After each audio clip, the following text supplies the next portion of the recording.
right, hopefully you would listen to the welcome video, know where you're doing, everything is ready to go. Here's chapter 1, let's get started. Alright, so we start way back. The thing I want you to be able to take away from this is to know that all writing and all visible language, basically just all of it started with the idea of simple pictures. In its earliest manifestation, here in the Paleolithic period, people painted in caves. They weren't sitting down going, I'm making art for the wall. They didn't live in them. These were a place of some sort of ritual. We don't know why. Was it for survival? Did they believe? Was it just utilitarian? They wanted to, make the herds increase in size. Who knows? But we do know that over 10,000 years, people returned to this cave and continued to add on and add on. In its earliest times, it was very naturalistic. Most people think it's the opposite. It started off with like stick figures and very abstract, and then it gets serious. No. Opposite. In its earliest stages, the horses are so naturalistic, and they're very much in trying to represent what the animal looks like. It's later on that things get a lot more abstract and such as that. Also, it's not very organized. It's not like they went through and started on the left-hand side and added. This is a project that people will be adding on to for years and years. There's no rhyme or reason. It's not chronological. It's very random. It's out of sequence. Regular folks were allowed to come in and add. You can tell the difference between the trained ones who shared their information and were the trained, painters of the tribes, and those who just kind of came in and, marked on the walls a little bit. And we don't really know why. Bubba Caveman did not leave notes saying this is why we're doing it. All we can do is kind of make guesses to think that there was some sort of magical, mystical element to this, that they did it for a reason, and we are allowed to see it today. It is actually closed, though, to the public because people were bringing bacteria on their shoes, and it was starting to eat away at all the stuff that had lasted for, 20,000 years, and dang it. But all of their paints were natural, using carbon and muds and dirts and ochres and inks and bloods of bugs and plants and all this, and their brushes were made out of animal fur. And so we do know that it was important, but they weren't sitting there going, I'm making art. Now, all over the world we will find petroglyphs. And what the petroglyph is, it's a carving or scratch sign into rocks, cave walls, and such. And so as time moves on and we move from the Paleolithic to the Neolithic, we start seeing more humans, actual humans involved, stylization. People start to simplify things and make them more abstract. And so what you see here is the side of, this is not inside anymore because after the Paleolithic period, everything happens outdoors, but there's an overhead so it doesn't get washed away. Two ways they would do it. Either they would actually paint on the surfaces of these walls, or they would actually scrape away the dark bacteria that grows on them and reveal the lighter colors and leave behind these. So it's kind of very interesting, but you see the symbolism. You kind of see a serpent-like creature, and you see the humanish. There's some sort of possible god because of this giant hieratic scale and the bigness of this figure compared to the smallness of the people here. And so you have some antlers that are being carved. So the idea of carving, once again, this was actually an antler, but they've rolled it out onto a piece of damp clay so that you could kind of see the whole 360 of what the antler would be decorated with. And it's very naturalistic with the fish and the deer, and it's a very nice piece. Now, what will happen is, and I find this very interesting, is as I said, we move through a simplification. We move through, we're still going to be using what's called pictographs. And pictographs means it's a picture or a sketch that represents the thing. But we will also be moving to things that are called like phonograms, which are supposed to represent sounds. Now, we're not there yet. But what we're doing is we're taking these pictograms and we're making them more and more simplified in order to try to create some sort of symbolic language. Now, what's interesting to me here, go ahead and write them down. Their names are the Sumerians, because they are given credit for creating the first language, the first written language of cuneiform. In cuneiform, you use a little stylus, It's got a little edge. And I think the middle one is the best to show you how it goes from a pictogram, which is like really representing a human head to mean human. And then they sort of start to abstract it. They lay it on its side. One's like swipe through until finally it's just an abstract symbol for it. All right. Now the reason that these Sumerians start doing this, they are working in a damp clay. Once it hardens, of course, these images are preserved. Now they are heavy and hard to move around. I mean, that's what happens. But what you see here is we are needing to record, because as the civilization grows, and what we're seeing is we're seeing this progression throughout the cradle of civilization. There in the Middle East, or the Near East, however you say it, in the Fertile Crescent, Mesopotamia, and cities are starting to grow. They're starting to raise vegetables. They are making bigger cities, and as people progress and goods are exchanged, what these people need is they need a system in which they can keep records systematically. So we know whose grain this is, we know whose wheat this is. And so here you can see, this is a great one. This is the actual stylus to write in cuneiform. The Sumerians used it, and so you can see how they go from the pictograph, which is very, very boom, to just this very symbolic, abstract meaning of the word bread or food. Same thing. You get this, and it becomes that. And part of that is because of the tool. All right, it's easier to make these very symbolic. You can actually press this in to create that triangular motion and just draw. And so this helps with speed. And so as we see it moving from Sumerian to Akkadian to Babylonian to Middle Babylonian, whatever it is, you can see as it becomes more symbolic, and we move away from just a pure pictograph. Now, what I do like about it, of course, is I just like to imagine a library somewhere where some poor bastard is trying to carry these big, giant clay tablets around or organize them. I just imagine it's a horrifying scene of a librarian trying to, but who knows.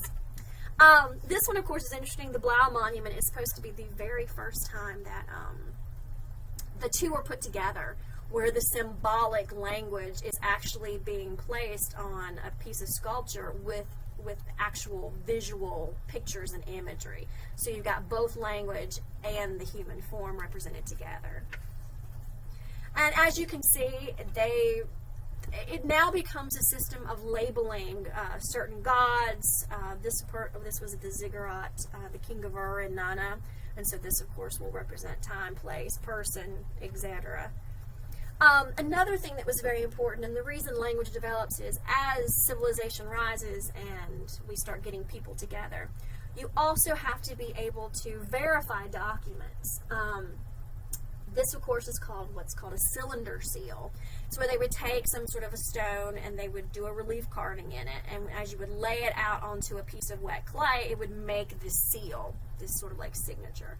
It's sort of like when we go to a registrar now and we have them put a seal on our document to make sure that it's a real thing. With the clay tablets, sometimes they would actually put them in boxes, containers. They'd put the wet clay around the rim and they would run the seal across. So it would be easy for a king to find out if someone had tampered with his message going to another kingdom. Or, as I said, it's just a way of validating a document. It's a way of authenticating that this is a real thing from this person.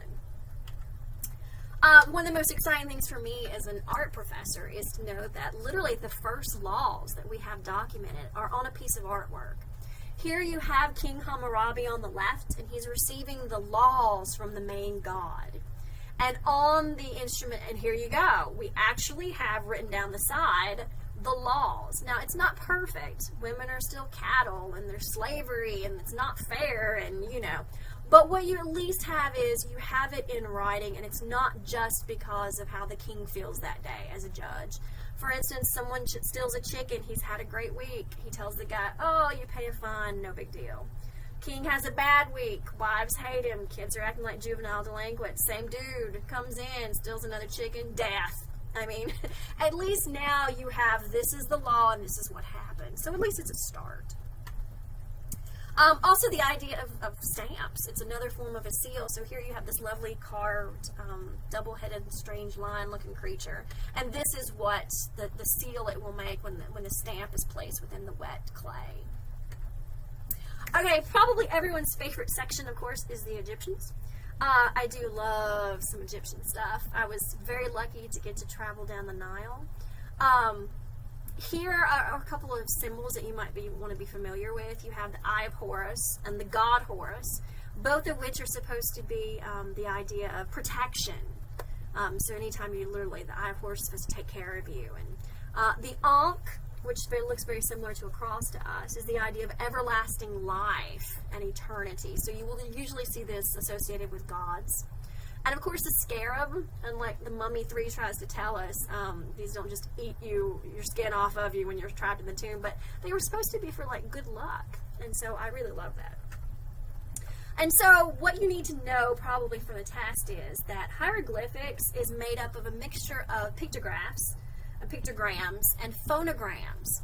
And what a phonogram, remember, pictogram, photograph, they represent what the object is, sort of like literally.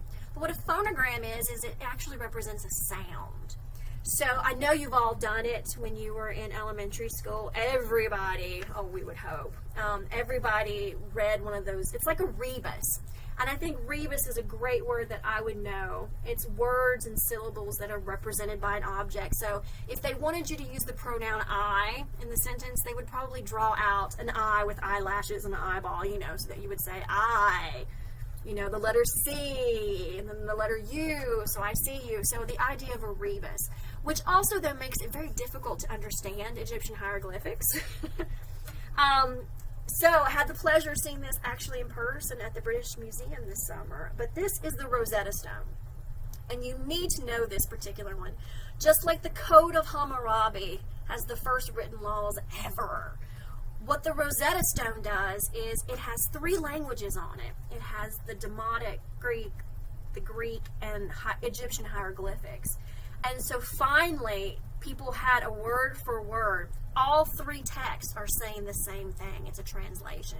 So they were able to, those who could read the Greek were then able to go, that's what it means. And so it really was the way that we understand what most Egyptian hieroglyphics means. It was that perfect clue. It was a literal translation. If you could read the Greek, you could help us now. What do these crazy things mean? Cartouche might come up. We do love cartouches. They're important. The other reason language is important is to recognize those famous folks. A cartouche is usually what you get as soon as you go to Egypt. You order it while you're on the boat. I know I did. But it has your name in Egyptian hieroglyphics. And here's a nice one to see what it really looks like down here. This particular cylindrical area, this is a cartouche. And within it, you will always find the names of important people. So, of course, you put your name if you're the important person. And so here gives you an idea of the rebus kind of quality of some things are just symbols and other things are actual representation. So, mixture of pictogram and phonogram. The other reason that Egyptian is difficult is the direction in which people are writing.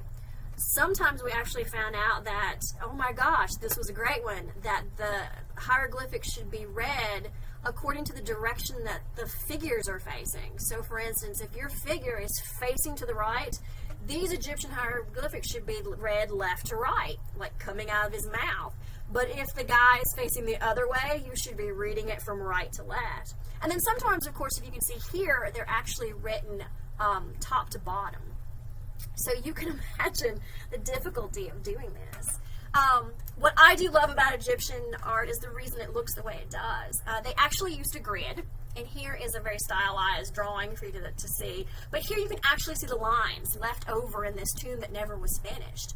But the reason everyone looks alike is the laws of art is you follow everybody's head starts here at the top, and then the shoulder starts about literally 1, 2, 3, 3.5 blocks down, the same width for everyone.